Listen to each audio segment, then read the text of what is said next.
Bom dia, pessoal. Bom dia. Grata satisfação, novamente, estarmos juntos nesse grupo de meu coração, né? Vocês sabem que é um dos grupos que eu fiz sobre Joana de Ângeles, mas assim, só segredinho só nosso, esse é o que eu mais gosto. Vamos lá, vamos falar hoje sobre a introdução da parte Momentos de Consciência, que na verdade, é bom que a gente lembre, Momentos de Saúde e de Consciência eram 2 livros separados, que foram juntos e passaram a ser um livro só. Então, o que a gente vai estudar agora é a parte que é, na verdade, a introdução do livro Momentos de Consciência. Então, é a parte que a gente estuda consciência, tá? Então, com isso, a gente vai necessariamente buscar compreender como é que Joana enfrenta esse tema, porque é um tema múltiplo, né? Consciência é um tema árduo, porque é um tema que é abordado pela filosofia, é abordado pela neurociência, né? Neurologia, pela psiquiatria, pela psicologia, pela neuropsicologia, pela neuroendocrinopsicoimunologia. Oh, nossa, nome enorme, né? Mas a gente lida com esse tipo de temática e a gente enfrenta esse tipo de assunto que é realmente extenso, é um assunto gigante. Então a gente vai tentar ver como é que Joana conceitua isso, como é que Joana lida com o tema consciência, que não é um tema fácil de se enfrentar.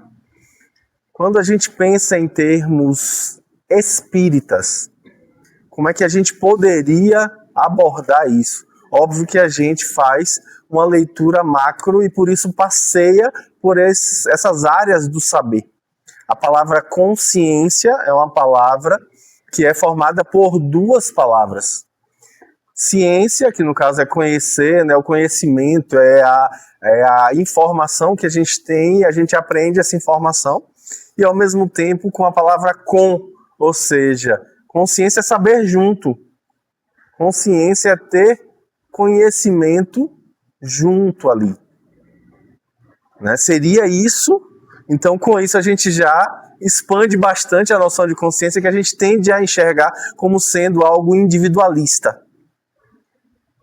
A gente pensa em consciência como sendo um eu. Geralmente, quando a gente pensa na palavra consciência, a gente se remete a essa perspectiva de um eu, de um ego, que se, como é que eu diria, locomove no mundo. E aí essa consciência como se fosse sinônimo de psique, de mente, ou de alma, espírito, tá? Mas aqui, quando a gente fala a palavra consciência, a gente está amplificando e percebendo que consciência tem a ver com contato com o outro, tem a ver com relação, não é uma coisa meramente egolátrica. A gente vem consciência como sendo um indivíduo, individualista, aquela coisa. Não, calma. Não tem consciência se a gente não tem contato.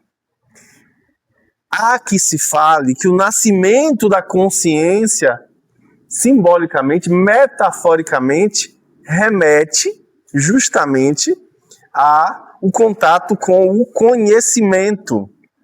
Olha que interessante. Como é que nasce a consciência dentro da perspectiva mitológica bíblica? No momento em que Eva e Adão comem o fruto da árvore do conhecimento, não tem negócio de maçã, não tem banana, não tem pera, não é nada disso, não. Lá no texto bíblico fala fruto da árvore do conhecimento, que não à toa ficava no centro do Éden. No meio, eles comem o fruto da árvore do conhecimento. Aí, olha que interessante no texto bíblico, ali fica claro que eles percebem que eles estavam nus. É o nascimento da consciência. Eles percebem que eles estavam nus. Enquanto eles não tinham consciência, eles não sabiam.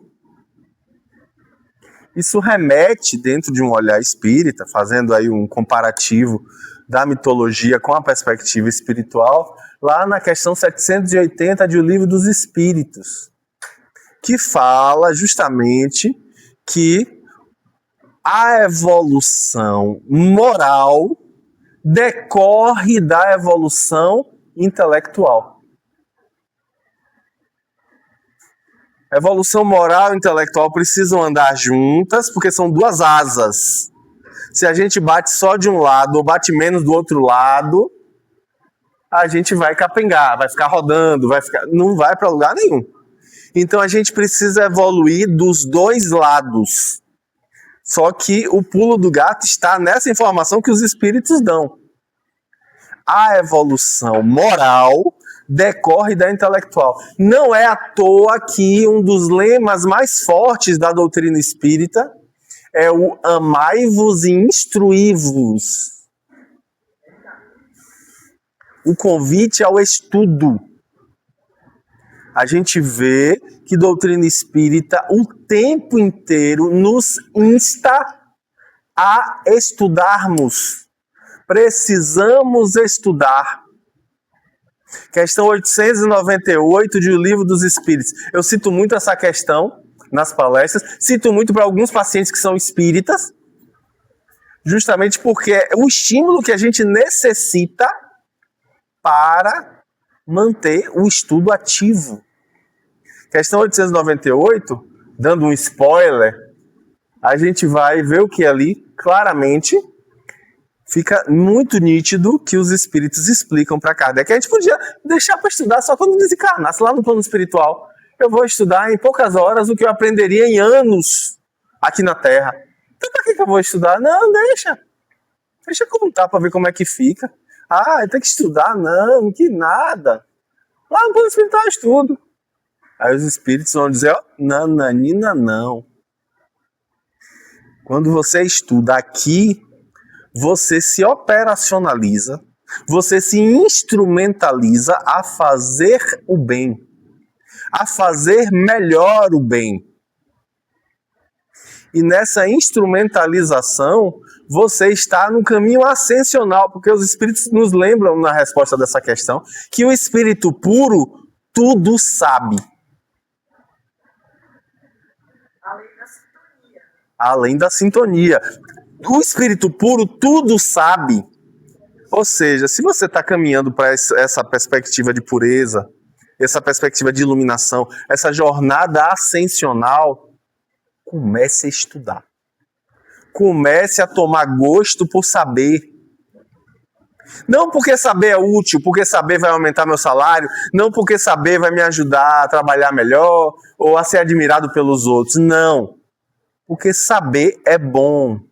É gostoso saber. Quando você sabe uma coisa, você sente um prazer que não dá para colocar em palavra. É um negócio gostoso quando você, você fica ali, se deleitando naquela informação. E é um negócio prazeroso. Então, quando você aprende a chegar a esse nível de prazer, de envolvimento, esse nível em que o conhecimento é afetivo e só será efetivo se for afetivo, né? Porque eu sempre falo isso, né? Só faz sentido se for sentido. Então, quando você chega nesse nível de conhecimento, aí você percebe que aquilo ali está te ajudando na sua caminhada. Os espíritos, na questão 780, dizem que quanto mais você aprende, mais você vai entender a diferença entre o bem e o mal. Isso é evolução. É tomada de consciência. Você está ali, aprendendo o que fazer e o que não fazer. Aliás, Arthur Valadares, que é um palestrante que eu adoro, assisto muitas palestras dele, me inspiram muito as palestras dele, ele fala uma coisa interessante, né? Ele diz das revelações. Ele diz que a primeira revelação foi Moisés. A segunda foi Jesus, a gente vê isso na doutrina espírita, né? E a terceira, a doutrina espírita. A gente comparando com a lei de justiça, amor e caridade, tá aí, né? Justiça, Moisés, amor, Jesus e caridade, espiritismo. Só que aí ele brinca dizendo assim, ó, Moisés é aquele que vem ensinar a criança espiritual que somos nós, o que não fazer. Não pode. Jesus vem nos mostrar o que fazer. O que deve fazer.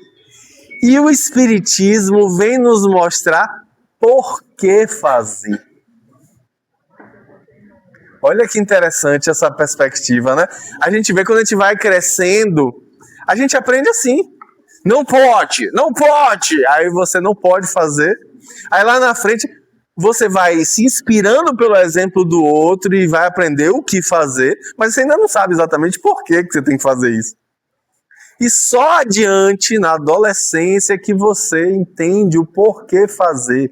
Como dizia Piaget, né? Você chega na fase do raciocínio abstrato. E aí você vai entender os porquês e paraquês. Né? E nessa jornada, nessa caminhada, a consciência vai evoluindo. A gente vai maturando. Melanie Klein fala, né? Todo aquele que come do fruto da árvore do conhecimento é sempre expulso de algum paraíso. Acho essa frase dela fantástica. A gente, quando aprende algo, a gente muda, transforma. É aquela fala, eu falo sempre nas palestras, né? Uma vez doutrina espírita começa a fazer sentido na sua vida, nunca mais você erra em paz, miséria. Não dá. Não dá. Ah, mas tá tão gostosinho. Mas e a lei de causa e efeito? Ah, mas deixa como tá para ver como é que fica. E a lei de causa e efeito, ou seja, a voz da nossa consciência vai ficando cada vez mais alta à medida em que a gente vai angariando, aurindo mais conhecimento. Percebam, conhecimento não é sinônimo de sabedoria. Sabedoria é lá na frente, quando eu entendo para que fazer, o porquê fazer. Né? Porque às vezes conhecimento é só informação. E informação, ela pode formar ou deformar, a depender do uso que a gente faz dela. Então é importantíssimo que a gente esteja atento a essa perspectiva. É crescimento, a gente está crescendo. Então nessa tomada de consciência, a gente vai se harmonizando internamente e colocando de lado o que não é crucial. A gente vai aos poucos descascando aquilo que é apenas casca, roupagem, para entrar em contato com o que verdadeiramente a gente é. Eu me lembro de Emmanuel, tem uma mensagem no livro Vinha de Luz, chamada Caridade Essencial. Já falei dela aqui, inclusive. Já tem um tempão, mas eu falei. Caridade essencial é o momento em que ele vai dizer isso, né? Que não adianta você estar na casa espírita, debruçada nos estudos, debruçado ali na prática assistencial, ajudando pessoas, fazendo palestra. Não adianta. Não adianta você estar ali ajudando a mudar vida se a sua vida não muda. Está ali afogado em situações e obrigações na casa espírita, se você ainda continua intolerante, se você ainda continua impaciente, se você ainda continua preconceituoso, se você ainda continua ríspido, duro, não adianta nada. E a Emmanuel vai falar que a caridade essencial é quando você verdadeiramente transforma a sua essência de modo a ser um com o Cristo. Isso é caridade essencial. Olha que interessante, né? Que chamada na chincha para a gente pensar, para a gente refletir um pouquinho, né? É preciso que a gente esteja para além da casca. Para além das aparências. Então, Joana começa o texto dela trazendo a questão de número 630 de O Livro dos Espíritos, que inspira a fala dela a partir daí. O que é que ela diz ali? Ela traz: como se pode distinguir o bem do mal? Aí os espíritos respondem a Kardec e a sua equipe dizendo: o bem é tudo que é conforme a lei de Deus. O mal, tudo o que lhe é contrário. Assim, fazer o bem é proceder de acordo com a lei de Deus. Fazer o mal é infringi-la. Percebam que aqui a gente está na 630, a gente já passou da 621. Que é aquela que nos fala que a lei de Deus está inscrita na nossa consciência. Onde é que está essa lei? Na nossa consciência. E na 621A, ele vai falar mais sobre isso, dizendo que a gente esquece. E por isso precisa ser lembrado. Apesar da lei aqui estar, a gente fala, ali não, está em mim, está dentro. Apesar dela estar dentro, a gente não tem contato, a gente ignora, a gente aliena de nossa vida. E se vê distanciado disso. Então, nessa jornada, a gente vai percebendo que o conceito de consciência vai nos impor o conceito de dever, que é uma das potências da alma, né? A gente vai ver lá Leon Denis, no livro O Problema do Ser, do Destino, da Dor, colocando o dever justamente como sendo esse grande marco de alinhamento do si mesmo com a consciência divina, do si mesmo com a lei divina que nos rege. É quando você vive essa lei. É a perspectiva do dever.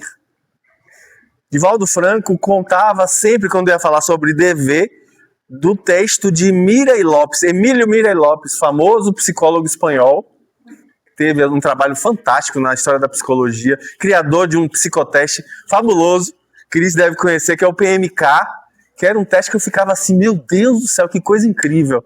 Porque com os traços, a pessoa tinha que ficar fazendo traços assim, né, com uma carteira que subia assim o braço, aí você tapava o olho da pessoa, ela continuava fazendo, e aí depois você ia medir o traço e a distância do molde. Com isso você conseguia identificar, por exemplo, como, se a pessoa é alcoolista, se a pessoa tem traços psicopáticos, se a pessoa tem tendências psicóticas. E lá vai a lista enorme de coisas a partir de um comportamento motor. Tanto que o nome é diagnóstico psicomiocinético. Olha que interessante, né? Fantástico, fantástico. Emílio Mirey Lopes vai falar sobre o dever como um dos 4 gigantes da alma. É um livro dele chamado Os 4 Gigantes da Alma. Fantástico. E ele vai falar como sendo a última conquista da consciência, justamente o dever. Percebam que Emílio Mirey Lopes não era espírita. E ele está completamente alinhado com a perspectiva espírita, trazendo a perspectiva de que nós vamos gradativamente nos assenhorando das leis, e à medida que a gente conhece as leis, a gente se esforça para vivê-las. Kardec, na Revista Espírita de maio de 1866, recomenda esse texto, anotem para poder ler esse texto. O Espiritismo obriga, o nome do texto é esse. Já deixa a gente esquisito, né? Olha, como assim obriga? O Espiritismo não obriga nada? Como é isso? Que papo é esse? Não tem isso de, Espiritismo proíbe e tal. Não existe. O Espiritismo respeita o livre-arbítrio do ser. Ele traz a informação e diz, vá lá e use ela bem. Como você queira usar. Você arca com suas escolhas. O Espiritismo não vai dizer assim, você não pode fumar. Não, o Espiritismo não fala isso. Não pode beber. Não existe isso. O Espiritismo proíbe o aborto. Isso não existe. Não existe. O Espiritismo informa as consequências. Ele fala, olha, se você fizer isso, pode acontecer isso aqui. Olha aqui os relatos dos espíritos que viveram isso e agora arcam com as responsabilidades disso. E se você fizer isso aqui, vai acontecer isso. Ou seja, você toma a decisão do que faz.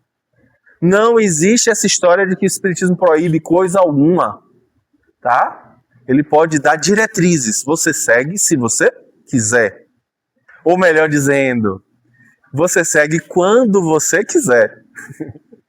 Porque algum dia você vai seguir. Algum dia lá na frente, mas você escolhe quando. Aí é interessante. No texto, que é do Espírito São Luís, que é bom lembrar, né, que foi um coordenador do trabalho mediúnico de Allan Kardec. São Luís, gente, é para a França o que Bezerra de Menezes é para o Brasil. Tá? São Luís, que foi Luís IX, foi um rei da França, considerado o rei bondoso, um rei misericordioso, um rei amoroso, e por isso justamente foi santificado. Ele traz uma contribuição fantástica para a doutrina espírita, na medida que ele coordena ali junto a Kardec, de perto, né? Inclusive tem médiums que falam, no livro Obras Póstumas, é descrito uma situação de uma médium que vai visitar Kardec. Kardec não estava em casa, ele estava numa cidade próxima, escrevendo um livro. E ele não tinha falado isso para ninguém. Aí a médium, na frente de Amélie, a esposa de Kardec, desdobra, vai visitá-lo e diz para a esposa dele, olha, eu estou vendo ele rodeado de pessoas que parecem ser iminentes, parecem ser pessoas dignas, pessoas probas e que trazem uma característica de seriedade. E o curioso é que eles estão debruçados sobre um livro, e está escrito nesse livro, o Evangelho. Aí depois é que Kardec vai ter acesso a essa informação, e ele estava realmente escrevendo ali o livro, o Evangelho segundo o Espiritismo, que não tinha esse nome, né? O nome inicial era outro. Tá? Aí ele vai, inclusive com a orientação de São Luís, alterar esse nome, para colocar justamente o nome Evangelho segundo o Espiritismo. Então, ali a gente vê que São Luís estava auxiliando o tempo todo. E nesse texto de São Luís, chamado Espiritismo Obriga, a gente vai ver que São Luís vai explicar esse nascimento da consciência a partir da noção de dever. Na medida que a doutrina espírita vai fazendo sentido para a gente não se acomoda mais na inércia.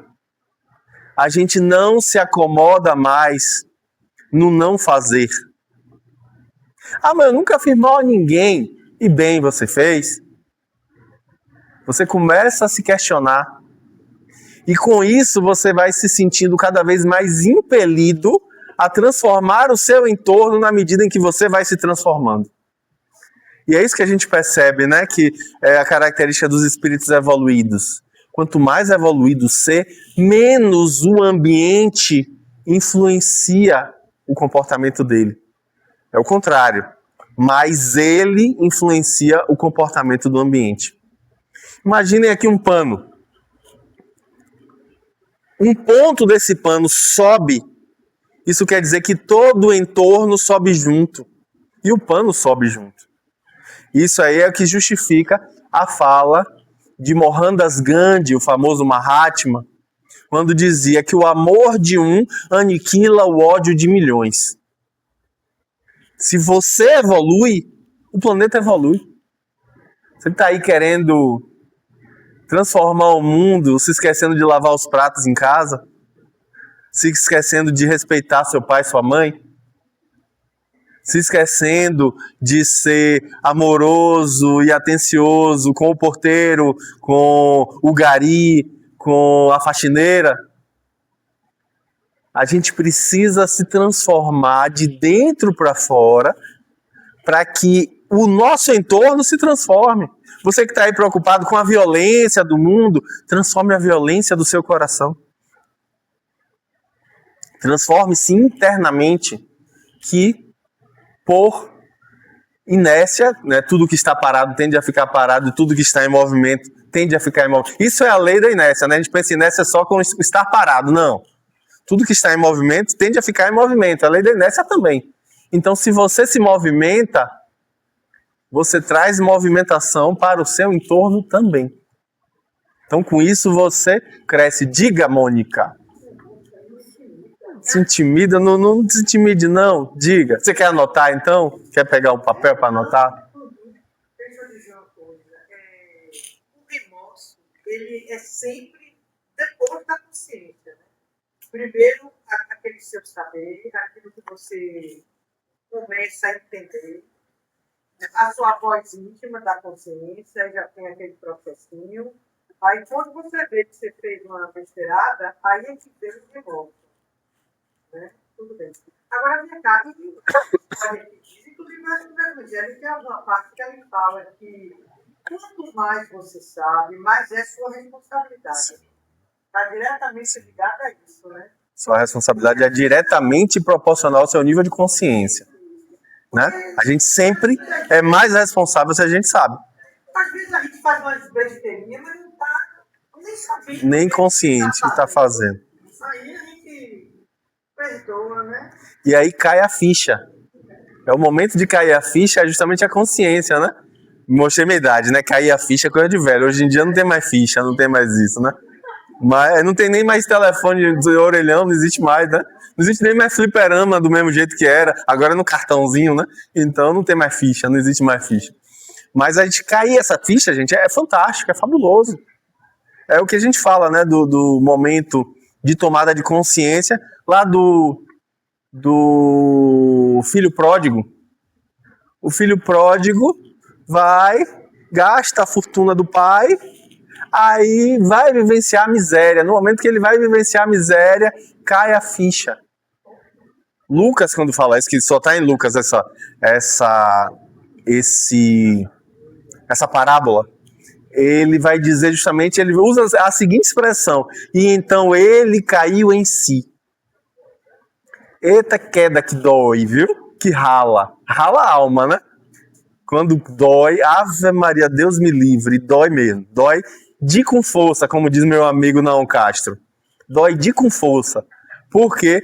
Porque você cai para dentro. Aliás, aqui na Bahia a gente vai caia para dentro, quer dizer, vai e faça. É isso aí. Essa tomada de consciência, cair para dentro. Ou como diz meu amigo Flávio Santos, cair para cima. É cair para cima. É maravilhoso, gente. É ótimo cair para cima. É tomada de consciência. O mesmo Lucas vai descrever a tomada de consciência de Pedro, quando o galo canta pela terceira vez. Aí Lucas diz, rapaz, é de arrepiar. Lucas escreve isso. Olha que interessante. Amélia Rodrigues aprofunda, né? Vai falar na obra dela de maneira fantástica, de maneira poética. Ela vai aprofundar esse momento de Pedro, que ele vai dizer, você é um dos que estavam andando com Jesus. Ele, não, eu não conheço esse homem. Você não é um dele? Não, eu não conheço esse homem, não sei o que você está falando.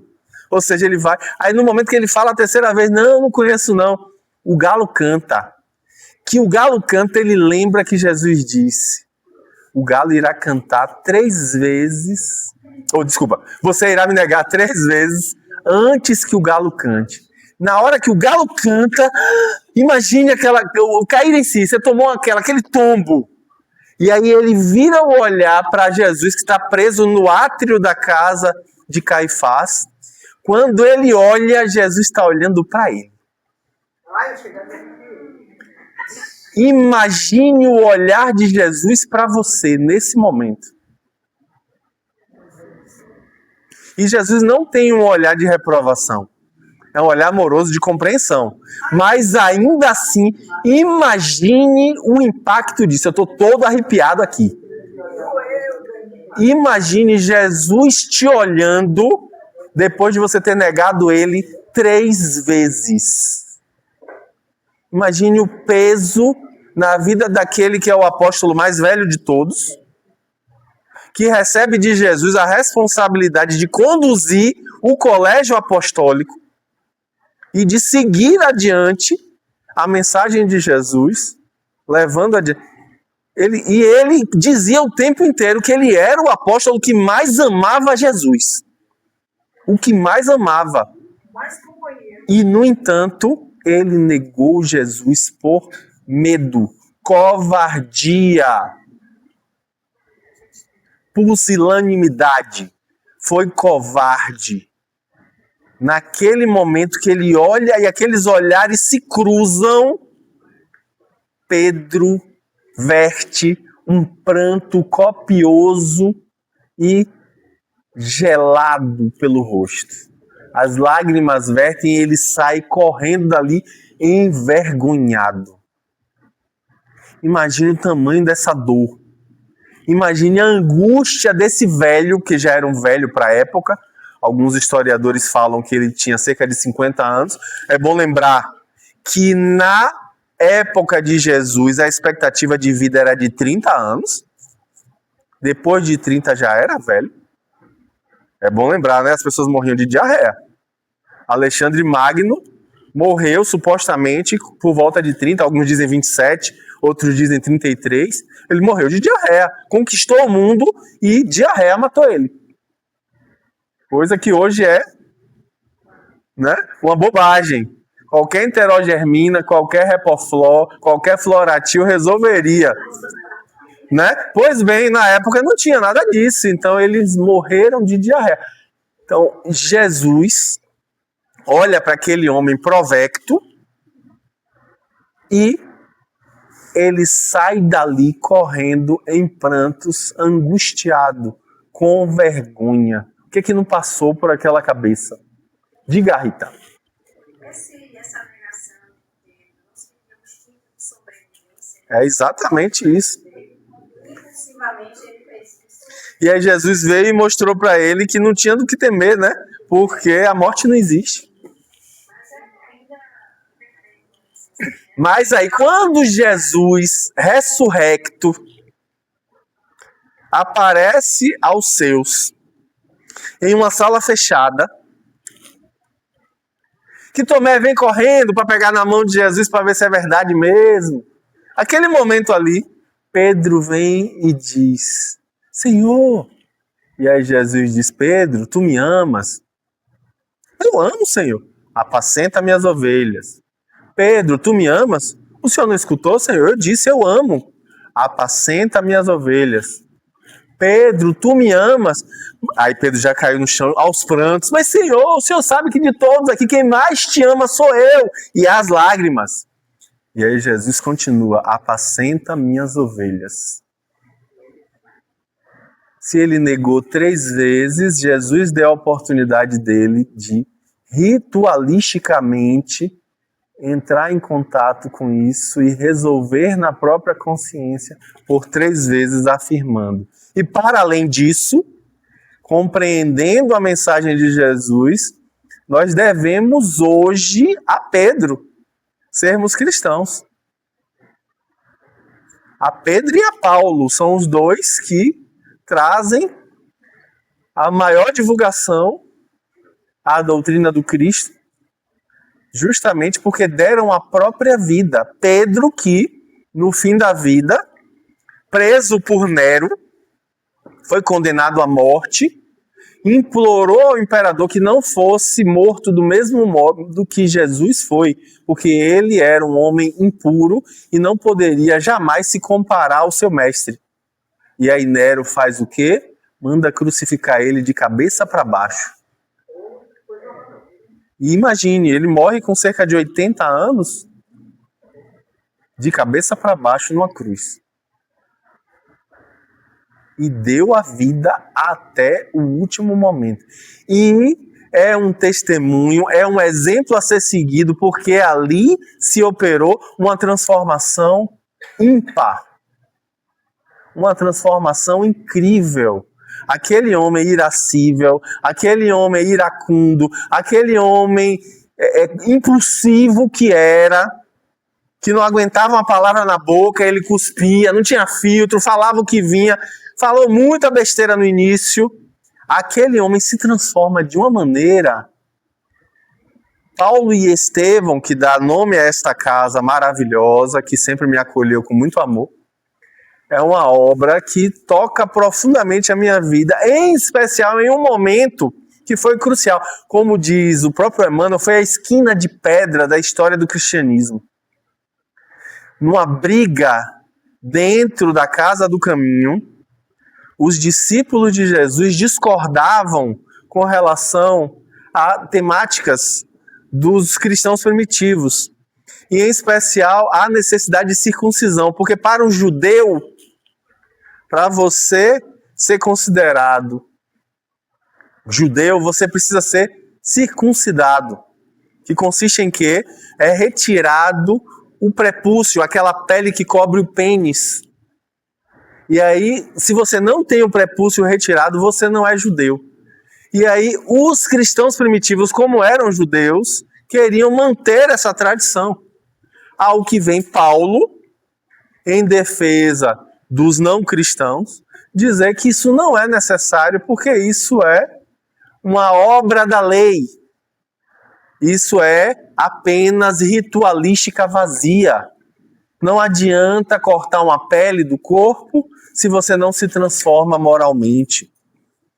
E nesse embate, eles discutindo com relação a essas questões, um determinado momento, Paulo, de maneira irrefletida, joga na cara de Pedro as suas dificuldades com relação à condução da casa do caminho.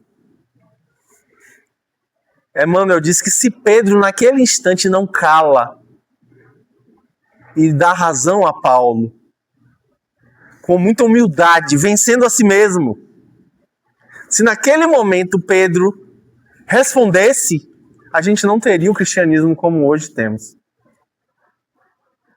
Provavelmente aquele movimento teria se dissolvido, porque ali se implantariam brigas intestinas tamanhas que as coisas seriam completamente diferentes do que nós temos hoje da mensagem de Jesus. Então, com isso, o momento em que Pedro mostra a sua grandeza é o momento em que ele ouve Jesus, porque naquele instante da briga, Emmanuel diz, ele vê Jesus. Ele vê Jesus. E aí ele se lembra da mensagem de Jesus, aquele que quiser ser o maior, se faça menor e servo de todos os outros. Olha que convite para a humildade. Olha que convite para a humildade. E aí é que a gente vai entender a fala de São Luís, quando traz que o Espiritismo obriga, no sentido de nos traz um dever à consciência de estarmos ali, com a consciência em paz, por estarmos fazendo exatamente aquilo que necessitamos, onde precisamos. Lembra daquela fala que eu sempre trago de São Francisco de Assis, no livro I Fioretti, que é a coletânea de fatos, eu diria que são as lendas orais da vida de Francisco de Assis. Aquele momento em que ele é redarguido por um dos frades. Pai Francisco, o que o senhor faria se soubesse que vai morrer amanhã? E Francisco, que estava cuidando das flores, com toda a dedicação e amor, falando de Jesus para as flores, porque ele pregava a toda criatura. Naquele instante ele para, olha a mão cheia de terra, melada de terra. Ele já velho, né? Já velhinho. Ele olha para a flor, ele olha para o jardim, ele olha para o irmão, olha de novo e diz, se eu soubesse que eu ia morrer amanhã, eu cuidaria do jardim. Olha que consciência em paz. A consciência de estar exatamente onde se deve estar. Porque se é um de nós, eu queria ir para Paris, eu queria beijar na boca, eu queria fazer sexo, eu queria ajustar uma forma de deixar a minha família garantida financeiramente, eu queria consertar o buraco do telhado, eu queria ou seja, mil coisas, a gente é um bando de pendências ambulantes. A gente é uma lista de coisas a fazer. Por que não faz? Muito embora a gente não faz porque, não, se eu fizer eu vou estar dando razão para Deus me levar logo, então eu não vou fazer não, vou deixar essas pendências aqui mesmo, que é melhor. Ou seja, olha aí, o nível de maturidade que a gente ainda tem. Então a gente precisa resolver essas pendências. Se você tem vontade de ir para Paris, vá, dê seu jeito, dê seus pulos de vida em 21 vezes e faça, né? De vida, sei lá, para 12 reencarnações, mas vá. Tem que ir lá. É isso? Você acha que isso vai fazer a diferença? Então faça. Precisa falar com fulano? Deixou de falar? Escreva para ele hoje ainda. Manda uma mensagem. Ligue. Fale com ele. Resolva isso. Já. Reconcilia-te com teu adversário enquanto ainda estiver a caminho. É preciso que a gente consiga resolver essas pendências agora, para ter consciência tranquila. Questão 922 do Livro dos Espíritos. Lembram disso? Felicidade, se fosse uma coisa que desse para a gente pensar em termos coletivos, que não é felicidade, óbvio, cada pessoa vai ter uma forma diferente de viver felicidade. Aí os Espíritos dizem que para se ter felicidade, há que se ter consciência tranquila, né? Eles falam assim, a ordem certa é assim, ó, posse do necessário, consciência tranquila e fé no futuro. Olha aí. Aí Danilo vai e altera a ordem para poder ficar mais fácil a gente memorizar. CPF, para você ser feliz você tem que ter CPF. C de consciência tranquila, P de posse do necessário e F de fé no futuro. E como eu sempre falo, a psicologia positiva vai incluir duas outras letras, porque os estudos da psicologia positiva a partir de 1998 confirmam a hipótese de Kardec, apesar de nunca falar sobre Kardec, nunca ter ouvido falar em Kardec. Eles usam, em vez de fé no futuro, eles usam a palavra esperança. Que na prática, no final das contas, é a mesma coisa. Mas eles dizem o quê? Que também, além dessas três coisas, é preciso que a gente tenha relacionamentos saudáveis e gratidão. Ou seja, não basta ter CPF, é preciso também ter RG. RG de relacionamentos saudáveis e gratidão. Então, é a forma de viver felicidade. Mas percebam que a consciência tranquila está aí dentro. Então, por isso a necessidade de consciência. Por isso os estímulos que Joana nos traz para que a gente consiga vivenciar essa consciência tranquila. Aí ela diz, o jovem imaturo deslumbrava-se com as constelações cintilantes no firmamento e planejava conquistá-las. Quando os primeiros momentos de compreensão mais ampla lhe afloraram a mente, percebeu a impossibilidade de conseguir as galáxias e achou possível conquistar a Terra, que lhe servia de mãe gentil. Interessante, né? Eu, na minha adolescência, no meu papinho de galanteador, falava para as meninas, tá vendo ali as três Marias? Eu tô te dando a do meio. É sua. Que papinho barato, né? Que papinho barato. Mas eu fazia isso mesmo, eu fazia. Não tem dono, então eu tô dizendo que agora é sua. E aí nessa história, a gente vinha na nossa imaturidade falando bobagem. A gente vai percebendo, não tem como. Provavelmente ali é um sol com talvez dezenas de planetas ao redor. Não tem como eu dar isso para alguém. Né? E talvez ela só tenha isso, entre aspas, o tenha, quando ela se torne um Cristo cósmico que vai ser responsável por aquele pedacinho da galáxia. A menina dizia o quê? As meninas ficavam embasbacadas, com um sorriso, aí aquele papinho de galante, né? Que a gente chega junto e rouba um beijinho, não sei o quê. Pois bem, aí ela prossegue dizendo que as lutas amadurecem-no e as dificuldades aumentaram-lhe a visão da realidade, facultando-lhe a impossibilidade de lograr o anelado. E, amando a pátria onde nascera, acreditou que a poderia conquistar. Percebam, primeiro ele pensa em termos da galáxia, depois ele vai para a Terra, depois ele fica mais circunscrito ao país. Aí ele se empenha no embate arriscado, ganhou posição social e poder, porém a soma de decepções e amarguras fê-lo desistir do intento, e ele pensou em conquistar a comunidade na qual se movimentou. Foi diminuindo, né? Ele queria ser rei do universo e está se contentando ali em conseguir uma vaguinha de vereador. Tá bom, né? E aí o que acontece? Ele diz: injunções políticas favoreceram-no com os cargos elevados, e quando o destaque parecia havê-lo premiado, as artimanhas da hostilidade dos grupos beligerantes derrubaram-no. Mais amadurecido ainda e pensativo, voltou-se para a família, e enquanto a velhice se acercava, ele se empenhou em conquistar o clã. Perceba, de vereador agora ele quer ser o patriarca da família, né? Ele quer ali estar junto ao clã. Os interesses díspares no lar e na prole expulsaram-no, porque ele já pesava na economia doméstica, superado no conceito dos jovens sonhadores e ambiciosos, quando ele próprio o fora um dia. Nesse momento ele teve consciência de sua realidade e só então entendeu a importância de conquistar-se a si mesmo. Baixa a bola, coisinho. O caminho é para dentro. O caminho é para dentro, né?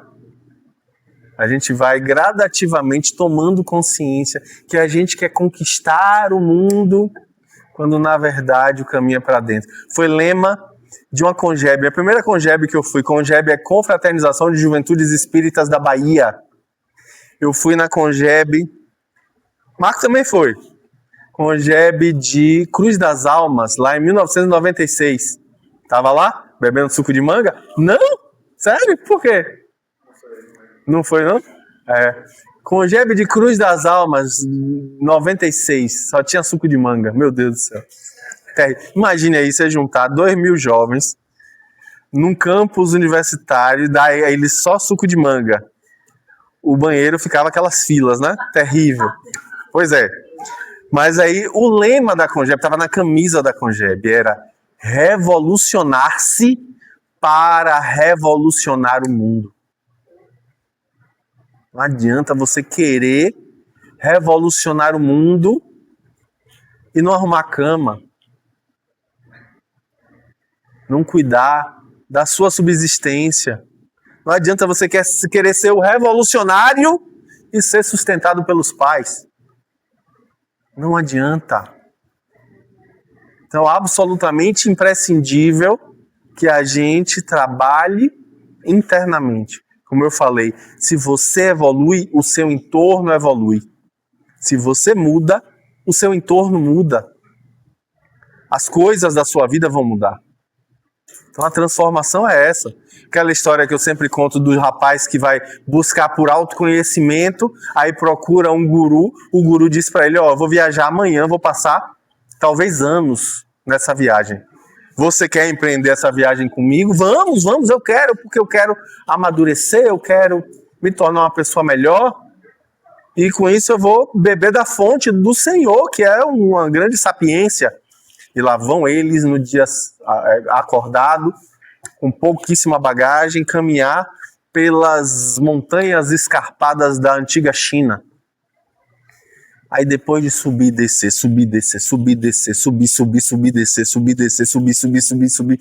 Lá em cima, numa escarpa, num lugar bem feio, porque eles passaram por muitos lugares bonitos, mas eles estão ali num lugar muito alto, cheio de pedra, muito pedregulho, um riacho, pouquíssimas árvores ao redor. O mestre diz, aqui a gente vai acampar e vai passar longos meses. Aí ele olha, acha estranho, por quê? Tanto lugar bonito que a gente passou, por que ficar aqui nesse lugar? Mas ele dizia, o homem era uma sapiência, então vamos confiar. Aí ele então, acampado, se coloca à disposição do mestre. O mestre diz, vamos fazer o desjejum. Eles tinham acabado de acordar depois de ter acampado. Aí nós vamos pausar alguns instantes para uma meditação e eu vou dizer o que você vai fazer nos próximos meses. Eles fazem a meditação e aí o mestre diz, está vendo aquela rocha? Aí aponta para uma rocha gigantesca, tem mais de 50 toneladas. Seu trabalho vai ser empurrar aquela rocha, com toda a força e empenho. Eu tenho que empurrar aquela rocha, mas empurra aquela rocha. Aí lá vai o jovem, empurrar a rocha com toda a força. Aí ele empurra, aí ele olha assim, percebe que a rocha não saiu do lugar. Mas ele, não, eu vou continuar, vou persistir. Aí no outro dia faz a mesma coisa, no dia seguinte vai, e fazendo aquela rotina, meditação, empurra a rocha, faz o desjejum, vai no banheiro, volta, não sei o que, empurra a rocha, tal, e empurrando rocha. 1 mês, 2 meses, 3 meses, quando tá para completar 1 ano, ele agoniado, ele chega e procura o mestre. Mestre, eu acho que eu vou desistir da minha jornada. Desistir? Como assim? Logo agora? Eu vou desistir, mestre. Porque depois de tanto tempo empurrando essa rocha, ela não se moveu nem 1 milímetro. O mestre olha para ele e pergunta, mas era para ela se mover? Mas mestre, como assim? Você me botou para empurrar essa rocha há tantos meses, sabendo que ela não ia se mover? Eu sabia que ela não ia mover. Mas mestre, como assim? O senhor me fez fazer um trabalho inútil? Não, inútil não. Olhe para si. Aí ele parou, se olhou. Aí disse, perceba como está seu vigor físico. Perceba sua musculatura. Perceba sua capacidade de concentração. Sua capacidade de introspecção. Sua capacidade de meditar. Perceba você. Perceba sua humildade. Perceba sua paciência. Perceba-se. Ele para, olha. Aí o mestre vai e arremata. Aquilo que a gente não consegue mover serve para nos mover. Aquilo que você não consegue mudar serve para te mudar. Aquilo que você não consegue transformar serve para te transformar. Bateu, doeu, leva para casa que é seu. Amém. Então, é a tomada de consciência, né, que a gente precisa se transformar. A gente precisa, ó, a chuva. Doce. Mas não é mole não, é rapadura, viu? Rapadura, é doce, mas não é mole não. E também esfarela, quando se quebra esfarela, né? Também tem isso. Mas vamos lá, momentos de consciência, ela bota uma exclamação. Momentos de consciência. A volúpia do prazer domina as massas e as criaturas ansiosas tumultuam-se e agridem-se, precipitando-se inermes nos gozos exaustivos sem que saciem os desejos. Olha que frase, hein? Uma frase de Joana dá para a gente fazer umas 4 palestras, né? Pelo menos. E aí nessa perspectiva aqui a gente vai olhando e percebendo, né?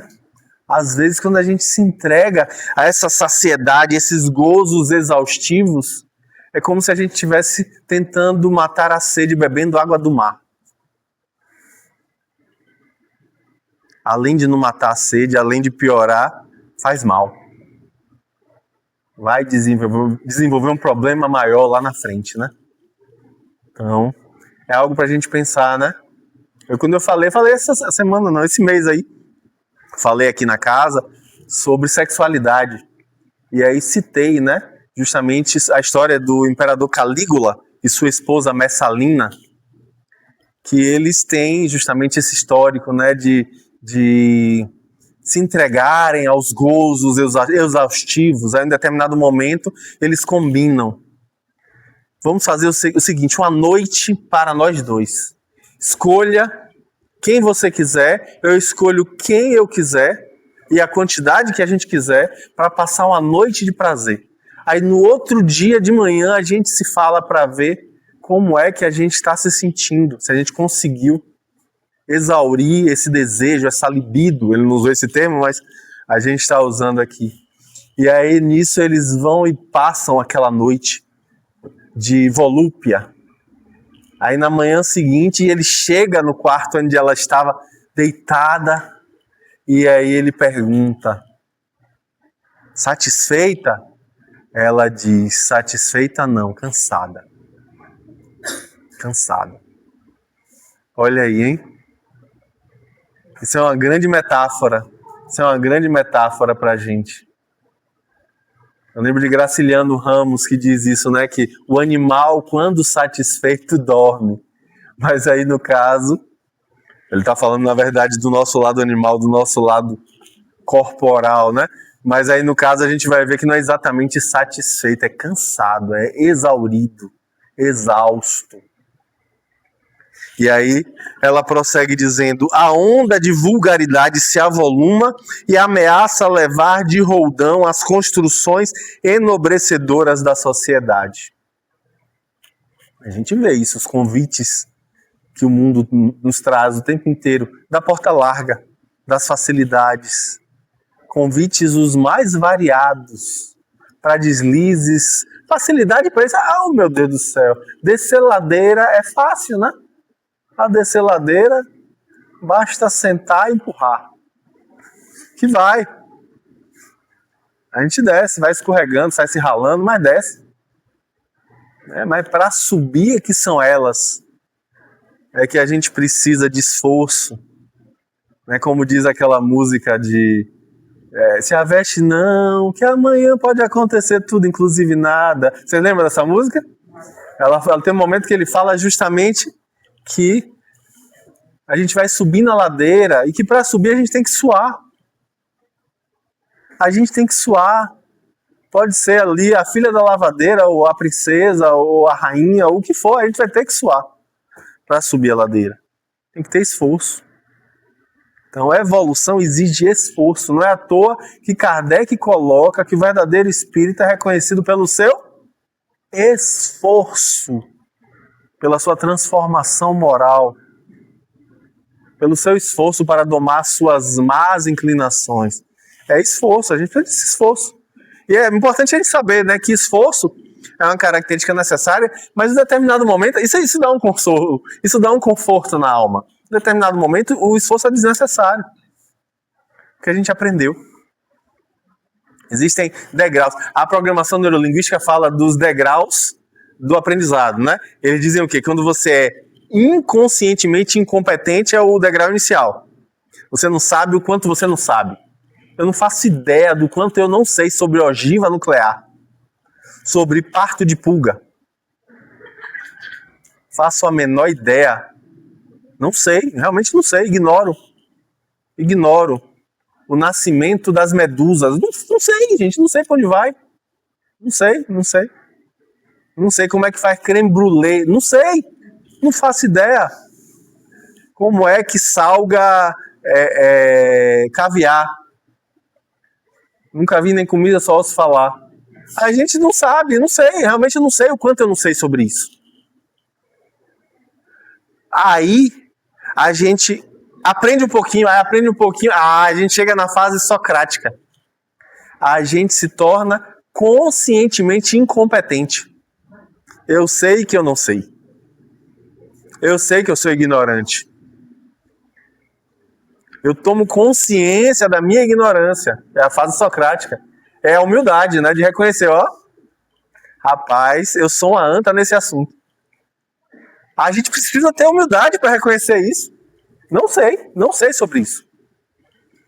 Tenho que reconhecer com tranquilidade a minha ignorância. Aí você aprende um pouquinho, você chega no próximo degrau, que é o momento em que você gradativamente vai aprendendo. Esse degrau aí tem alguns autores que vão falar que demora 12 a 13 anos. Quando você se torna conscientemente competente. Ou seja, você vira especialista no assunto. De 12 a 13 anos de prática. Imagine.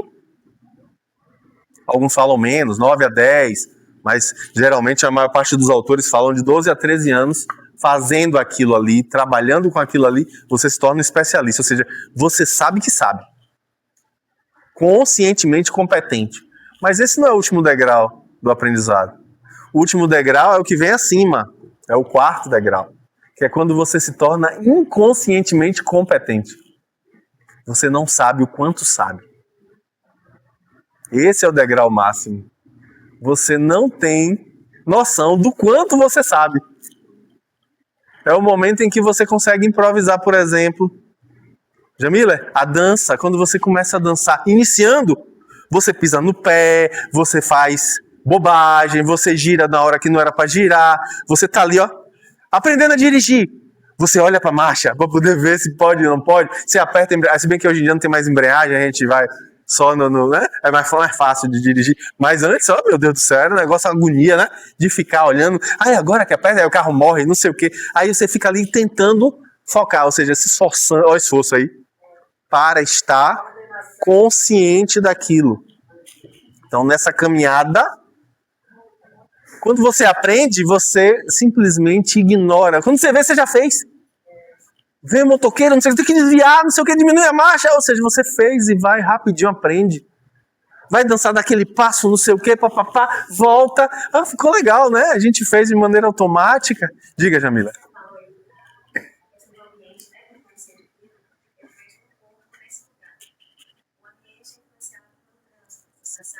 Sim.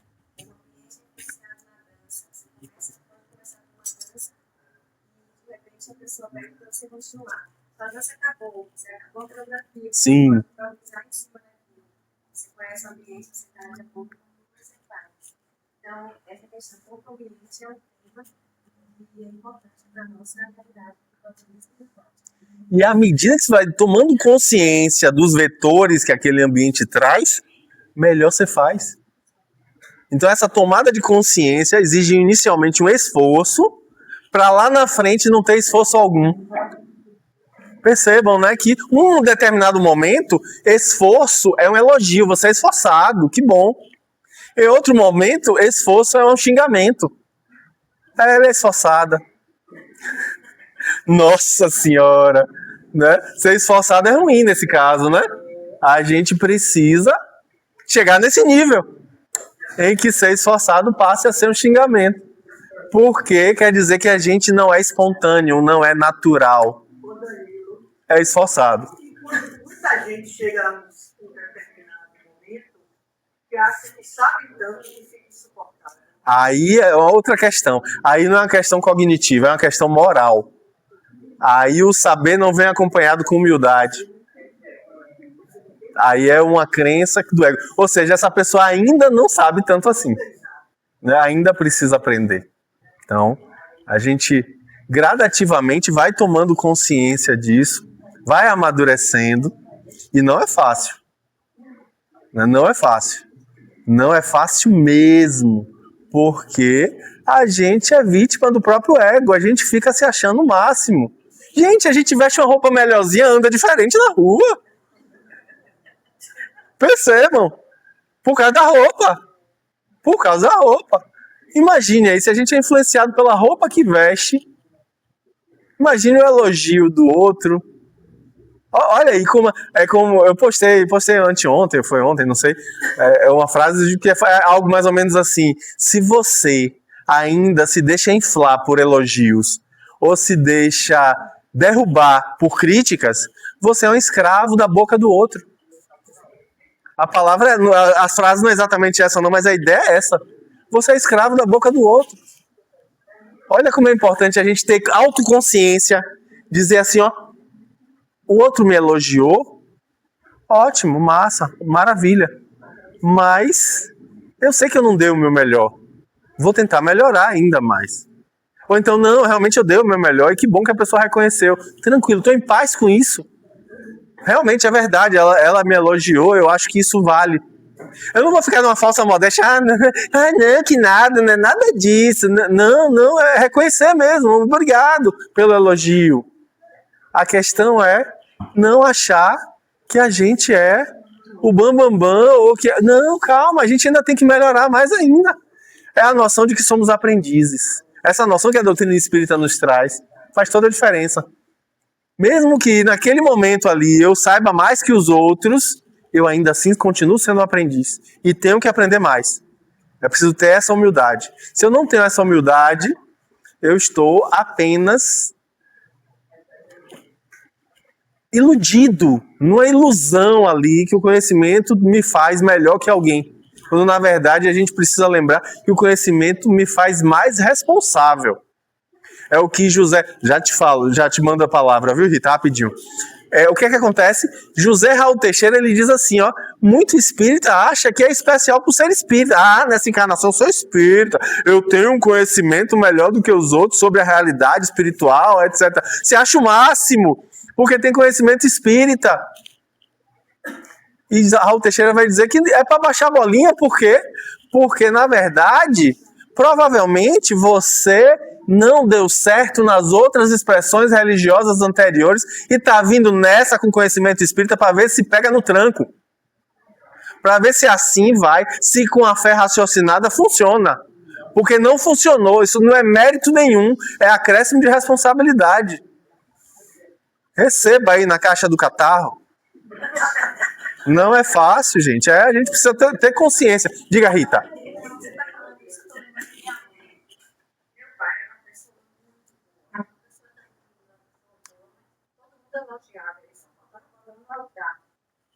Isso ele ficava de uma forma que ele não podia errar.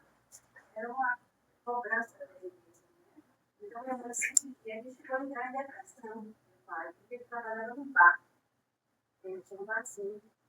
Aí ele não entendia nada, já era esse questão assim, ele começou a elogiar, né? Uma pessoa maravilhosa, isso, aquilo, já tudo conhecia, oprimido, porque ele não podia fazer nada errado na empresa dele. Aí eu comecei a dizer, cuidado, bons elogios. Olha, e alguém pode dizer isso. Cuidado, não conheça alguma coisa que você tem de bom. Se achando, porque, né? Até uma sobre ele sempre é muito, ele é uma pessoa maravilhosa. E ela sempre foi isso, sempre esse filho, mas é realmente, eu não isso primeiro, é conhecer a perigoso. Sim, sim. A gente precisa contextualizar, tá? A fala do outro, gente, não deve ser desprezada, mas ela deve ser tratada como hipótese, como opinião e não como verdade. Se alguém critica, você filtra. Se alguém elogia, você filtra, tá? Então é preciso que a gente leve isso em conta. Sim, mas é isso. Na medida em que você tem consciência de que ainda assim você fez o seu melhor, você fica em paz. Você diz, ó, eu entendo, a crítica é válida, mas eu dei o que eu podia dar. Não, às vezes não é nenhuma coisa muito séria. Tem até uma roupa que está vestindo, um sapato, ou fulano, essas é muito disseram isso. Ou você está parecendo um fandango, nunca mais vestir a roupa. Imagina aí. Que maldade. Mas pense comigo, na nossa ignorância, talvez ela não tenha tido consciência do que fez. Talvez ela não tenha tido consciência do que fez. Na nossa ignorância, às vezes a gente não faz. A gente fala também. Às vezes você fala alguma coisa pra alguém, aí a pessoa passa a evitar aquilo.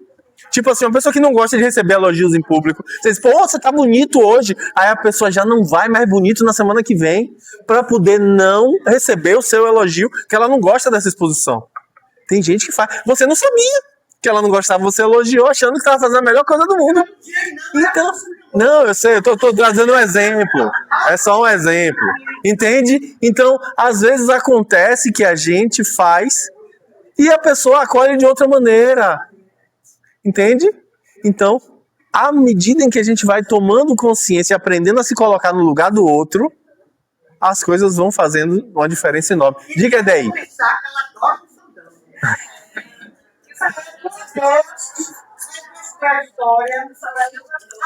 Salgadinho, fandango, é? Se eu contar pra vocês que eu tenho alergia. Eu tenho alergia. Se alguém abrir aqui um saco de fandango nessa sala, eu tenho que sair rápido porque eu fico espirrando, eu tenho rinite. Começa a espirrar, O cheiro. Eu era criança e comia fandangos muito. Em determinado momento deu essa ziquezira. Diga daí.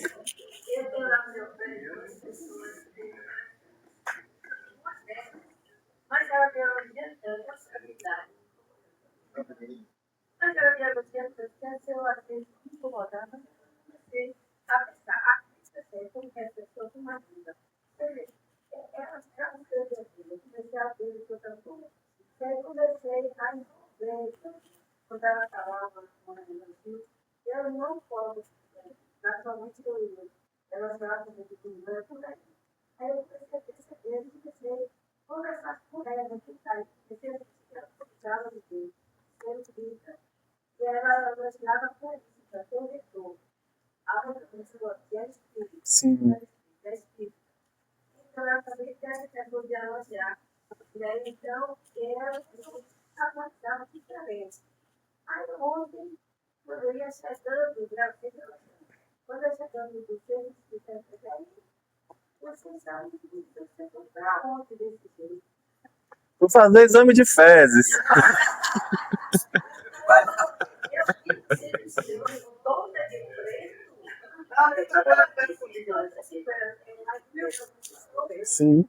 Aí quando eu disse, fala, isso mesmo. Olha o preconceito. Olha o preconceito aí. Ó, percebam, Jesus fala uma coisa que é fantástica para nortear a nossa perspectiva aqui, ó. A boca fala do que está cheio o coração. A boca fala do que está cheio o coração. Se a pessoa te criticou, a boca fala do que está cheio o coração. Se a pessoa te elogiou, a boca fala do que está cheio o coração. A pessoa, quando está falando uma coisa ali, ela está falando dela. Dela ali, naquele momento, ela está trazendo dela. Freud falava isso. Se Pedro me fala sobre Paulo, eu sei mais sobre Pedro do que sobre Paulo. Percebam isso, a gente está ali na situação. A pessoa tem que ter consciência do que vai falar do outro, sabe? Porque Do mesmo jeito que você, eu tenho, a pessoa tem que ter, você também tem que ter. eu tenho muito cuidado com o que eu falo. Eu mesmo, amigo, tenho muito cuidado. Porque às vezes derruba. Mas é o que eu falei agora, ela não entendeu o exemplo que eu dei agora, né? Às vezes no elogio, Mônica, a pessoa se incomoda com o elogio, Mas é melhor. mas a gente às vezes incomoda, e aí a gente precisa aprender a lidar com isso. Eu não gosto disso. Mas tem gente que não gosta, tá entendendo? Minha mãe sempre fala isso pra mim, viu, Mônica? Minha mãe sempre fala. Eu posso. Olha lá. 16 anos. 17, desde 17. Olha lá, vamos lá. Então ela continua dizendo assim: uma violenta quebra de valores favorece o receio da experiência honrada, abrindo espaço para o campeonato da insensatez e do crime. A mudança de comportamento moral altera a escala de discernimento ombreado com a sordidez e promiscuidade. Nesse sentido, há um receio pela eleição da existência saudável, da conduta moral. Perceba que a gente vai de roldão na mentalidade de boiada. Eu faço porque todo mundo faz. Eu vou porque todo mundo vai. É a chamada normose, conceito importantíssimo para a gente. Vou anotar aqui, ó.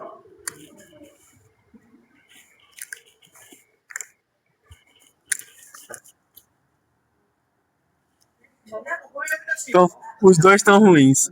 Normose. Ó, não tem problema não. Tá, aí vocês pegaram aí já a ideia. Normose, gente, é um conceito que alguns psicólogos transpessoais pescam do professor Hermógenes, famoso introdutor do yoga no Brasil. Tá? Normose, para o professor Hermógenes, é uma espécie de endurecimento, enrijecimento do ego. É como se fosse ali um apego ao ego, de tal modo em que você se sente na necessidade de caber nas relações sociais. E aí, com isso, você se esforça para pertencer. É uma necessidade. Percebam aí que a gente está falando de uma necessidade social, né? Necessidade de ser bem quisto, bem visto, de ser aceito, de ser qualificado, de ser validado pelo outro. Então, a normose é quando você, por exemplo, vê adolescente começar a fumar para poder caber no grupo, para caber no grupo de pares. Né? É o momento em que a gente faz coisas para aderir, para poder ser admirado pelo outro. Aí você adere a uma determinada moda que não é saudável, que é uma moda que é neutra, tudo bem, mas uma moda que não é saudável, aí seria um problema. Né? Então, normose é justamente isso. É quando você... é mais de adolescência? Não, isso serve para a vida toda, para todo mundo.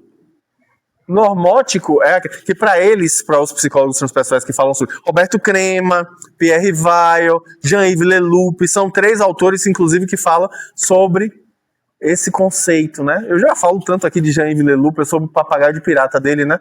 Porque toda vez que ele vem a Salvador, tô eu lá com ele tirando foto junto, postando no Instagram. Para poder.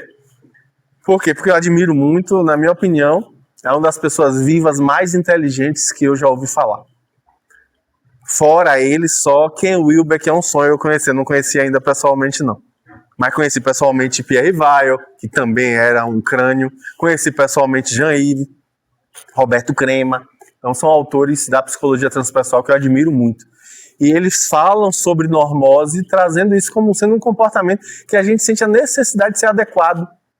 A gente quer ser normal. Agora, Quanto que o objetivo da vida não é ser normal. ô Danilo, agora Né? quando é adolescente, você já viu todo mundo de preto.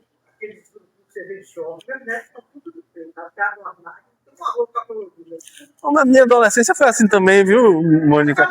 Eu era assim também, viu? Eu era do rock, então tava ali com a camisa de rock, com um coturno e fazendo exatamente desse jeito, indo pra show na concha acústica de antigamente, né? De antigamente, há muito tempo atrás. Isso, é o contrário da individuação, né? Porque... Isso. Todo mundo tem que se tatuar, todo mundo tem que fazer não sei o quê, todo mundo tem que seguir uma série no Netflix, todo mundo tem... A gente se sente obrigado a fazer porque a maioria faz. Isso é normose. Tá? Mas é muito legal. Criatividade, liberdade, sapatilha de Vanderlei. Ah, sapatilha de Vanderlei aí, ó. Tá vendo?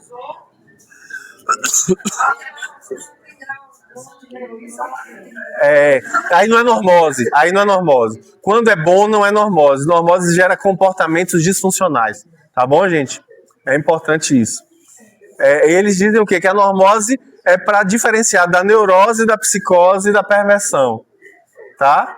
Então, normose é um outro tipo de problema que a maioria das pessoas estão porque se sentem bem adequadas, mas justamente por essa adequação são inconscientes. É uma adesão inconsciente à maioria. Isso é problemático. Tá? Bom, meu tempo está acabando, deixa eu acabar aqui o texto. Vamos lá. Nesse sentido, há receio pela eleição da existência saudável da conduta moral. O exótico e agressivo substituem o belo, o pacífico, dificultando o discernimento em torno do real e do imaginário, do justo e do ignóbil. Há carência de grandeza, de amor, de abnegação nesses momentos da terra. As grandes nações encontram-se conturbadas e os seus membros aturdidos. Os povos de médio desenvolvimento apresentam-se ansiosos, inseguros. Os países em crescimento, vitimados pela miséria econômica, experimentam a fome, as doenças calamitosas, o desemprego, a loucura que se generalizam. Em todos eles, no entanto, sobressaem a violência, a luxúria e a dissolução dos costumes. A criatura agoniada, todavia, busca outros rumos de afirmação. Está, porém, em a natureza humana a necessidade da paz e o anelo pelo bem-estar. Essa busca surge nos momentos de consciência, quando descobre as necessidades legítimas e sabe distingui-las no meio dos despautérios, do supérfluo e da desilusão. Eita, profunda, hein? Aí ela fala, pensando nesses acontecimentos que predominam nos vários segmentos da sociedade contemporânea, resolvemos escrever a presente obra. Inspiramo-nos em O Livro dos Espíritos, de Allan Kardec, que é um manancial de inexaurível sabedoria, repositório de lições libertadoras de que necessitamos para o autoencontro, a autoiluminação. O amadurecimento intelecto-moral faculta a consciência e esta propele para a verdade e a vida. Essa frase resume nossa manhã de hoje, né? O amadurecimento intelecto-moral faculta a consciência e essa propele para a verdade e a vida. Selecionamos 20 temas e os examinamos sob a ótica da consciência que se apoia nos estudos do mestre lyonês, ou seja, Kardec, que nasceu em Lyon, propondo rotas de segurança a quem se disponha reflexionar neles. Não tivemos a preocupação de seguir as questões de ordem crescente. Antes selecionamos os temas e demos-lhes uma classificação especial de modo a facultar mais amplas observações em torno da vida, da conduta e das experiências humanas. Certamente não guardamos a presunção de crer que estamos acrescentando algo de novo aos estudiosos da criatura humana e de seu comportamento moral. Alegra-nos a satisfação de oferecer um pouco do que temos em favor do homem novo, esforçado, consciente de que, empenhado na construção de um mundo mais feliz, a sua ambição deve ser a de conquistar a si mesmo e não aos outros. Receba! Tá vendo aí a galinha pulando? Então é isso aí. A gente está aqui no convite de Joana para buscar esse aprendizado. Com essa humildade dela, né? Ela não tem a predisposição ali, nem a presunção de querer acrescentar algo de novo, mas ela está trazendo o óbolo da viúva, trazendo ali a contribuição do que ela pode dentro da visão dela. Então ela é maravilhosa e a gente tem muito a agradecer a ela. E percebam como essa obra que foi escrita lá em 91 é tão atual, né? Tão atual. Vamos empreender essa jornada aí agora de consciência. Pronto. Um abraço para quem está assistindo a gente depois, né? Vamos lá. Tchau, tchau, gente.